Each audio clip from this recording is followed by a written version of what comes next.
Shalom teman-teman dan Bapak Ibu, jumpa lagi pada kesempatan yang baik ini dan salam sejahtera untuk semua. Om Swastiastu, Namo Buddhaya, salam kebajikan.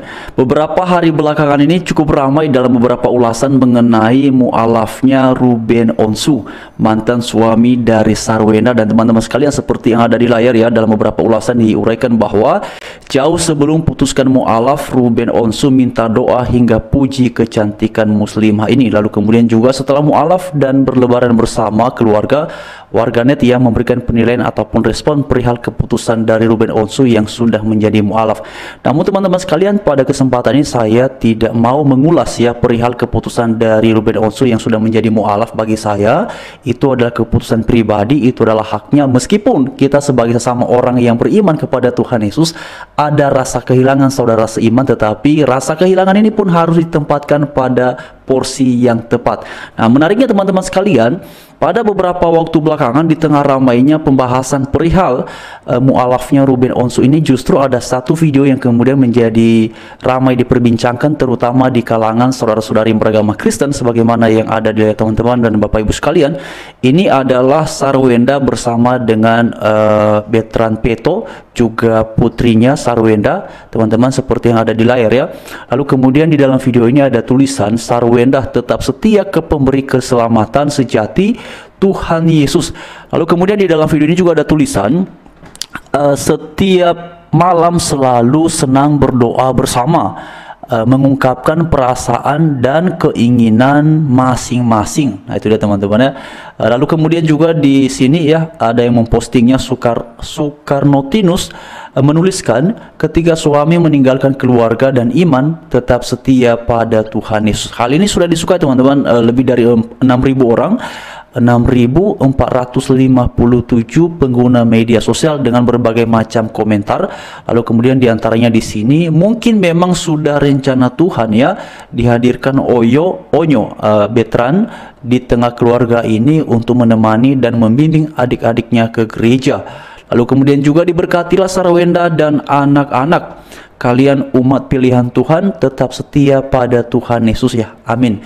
Nah teman-teman sekalian, ini memang perlu sekali ya kita sama-sama kembali merenungkan dan mendalami iman kita supaya tidak gampang ketika mendengar sesuatu yang merupakan ajaran-ajaran di luar dari keyakinan kita yang beragama Kristen. Kita tidak mudah terbawa suasana, terbawa situasi karena ketidakmengertian ataupun kurangnya pemahaman terhadap apa yang sekarang ini kita imani di dalam Tuhan Yesus. Teman-teman sekalian, Bapak Ibu semua, satu hal yang paling penting dan tidak bisa diabaikan dalam hal beragama ini adalah perihal apakah pada akhirnya ketika kita menganut agama ini dengan semua ajaran yang ada di dalamnya menjamin dan memastikan kita untuk masuk pada tempat yang kekal yang kita sebut dengan surga. Kalau menurut pernyataan Alkitab dari kitab Kejadian sampai pada kitab Wahyu, terutama dalam pernyataan-pernyataan Tuhan Yesus, masuk surga ya itu dipastikan oleh Tuhan Yesus sendiri. Mengapa Tuhan Yesus bisa memastikan bahwa masuk surga itu adalah sebuah kepastian yang mutlak? Karena dia adalah berasal dari surga, datang ke dalam dunia, mengerjakan keselamatan dan sudah kembali ke surga. Jadi kalau yang dari surga menuntun orang untuk kembali ataupun untuk masuk dalam kerajaan surga, pastinya tidak akan salah jalan kawan-kawan ya, Bapak Ibu semua. Kecuali kalau misalnya ya sederhananya begini teman-teman dan Bapak Ibu sekalian ya. Misalnya saya mau pergi ke NTT ya, lalu kemudian tentu karena saya belum pernah pergi ke NTT, saya memerlukan orang yang tahu di mana itu NTT dan supaya kemudian bisa menuntun saya untuk ke sana. Nah, dalam hal memilih siapa yang akan menuntun saya ke sana, tentu haruslah orang yang berasal dari NTT atau setidaknya tahu betul ya, memahami betul mengenai NTT. Jadi ketika kemudian nantinya dia datang dan menuntun saya ke sana, tidak akan salah alamat, tidak akan salah tujuan. Tetapi kalau misalnya yang menuntun saya adalah orang yang sama sekali belum pernah ke NTT, nggak tahu apa-apa mengenai NTT, bagaimana dia akan bisa menuntun saya ke NTT? Tentu tidak akan bisa. Yang terjadi pada akhirnya adalah salah alamat, salah tujuan. Nah, ini penggambaran sederhana mengapa di dalam keyakinan beragama Kristen ya sebagaimana diajarkan oleh Tuhan Yesus, karena dia berasal dari sorga dan dia jugalah yang akan menuntun kita kembali ke sorga. Karena ia tahu jalan ke sana, ia tahu akses ke sana. Dan kemudian makanya dalam Alkitab, dalam kitab Injil, Tuhan Yesus menegaskan bahwa akulah jalan, kebenaran, dan hidup. Bukan hanya jalan, bukan hanya kebenaran, tetapi juga dia adalah hidup. Nah, karena itu teman-teman sekalian, ada beberapa ayat yang mau saya bagikan pada kesempatan ini perihal mengapa kita kemudian perlu sekali setia di dalam Tuhan Yesus. Dan ini juga menjadi perenungan teman-teman sekalian, Bapak Ibu semua. Selain daripada pertanyaan mengenai apakah ketika kita menganut agama ini percaya kepada Tuhan, ya sesuai dengan yang diajarkan dalam kitab suci agama A, B, C, dan sebagainya, menuntun kita masuk dalam kerajaan sorga, dan itu apakah sebuah kepastian? Kalau dalam Kristen itu adalah sebuah kepastian. Tapi pertanyaan kedua adalah bagaimana Tuhan yang kita imani, Tuhan yang kita yakini dalam hal beragama, dalam hal beriman, memelihara, menjaga, dan menyertai kita selalu. Kalau dalam keyakinan iman Kristen, ini saya bicara perihal konteks iman Kristen ya. Kalau ada pengajaran di luar daripada itu, ya silakan kembali kepada mereka yang meyakininya. Tapi mari kita melihat dalam agama Kristen. Misalnya di dalam Yohanes pasal 15 ayat yang ke-7, jikalau kamu tinggal di dalam aku dan firmanku tinggal di dalam kamu, mintalah apa saja yang kamu kehendaki dan kamu akan menerimanya. Pertama-tama teman-teman, ya, dalam keyakinan beriman Kristen, jikalau kamu tinggal di dalam aku, yaitu dalam Tuhan Yesus, dan firmanku di dalam kamu, mintalah apa saja yang kamu kehendaki dan kamu akan menerimanya. Ini perihal berkat Tuhan ya, tetapi syaratnya kamu tinggal di dalam aku dan firmanku di dalam kamu. Lalu kemudian juga di dalam Yohanes pasal 14 ayat 21, barang siapa memegang perintahku dan melakukannya, dialah yang mengasihi aku, ya. Jadi teman-teman sekalian, jelas banget ya. Dan barang siapa mengasihi aku, ia akan dikasihi oleh Bapakku, dan aku pun akan mengasihi dia dan akan menyatakan diriku kepadanya.